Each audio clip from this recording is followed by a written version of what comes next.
In this video, I'm going to teach you how to verify a WorldCoin app account without orb. So, World ID by World is a digital proof of human for the internet. This World ID is an anonymous proof of human used to verify if you're a real human, not a bot, and stored on your phone after verification.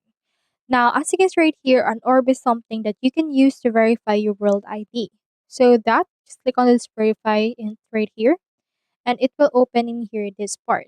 Now this will tap for your location and then locate orbs available near your location. So you can proceed and then allow location, or you can also skip it and search it by date. You can see right here some fully booked locations that we have onto this part. You can also search in here by date, which are where is actually available. You can find location after this.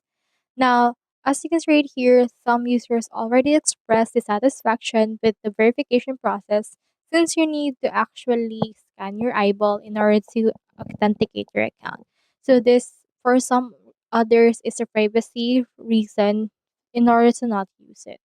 So that's all there is today, and I hope this video helped you out.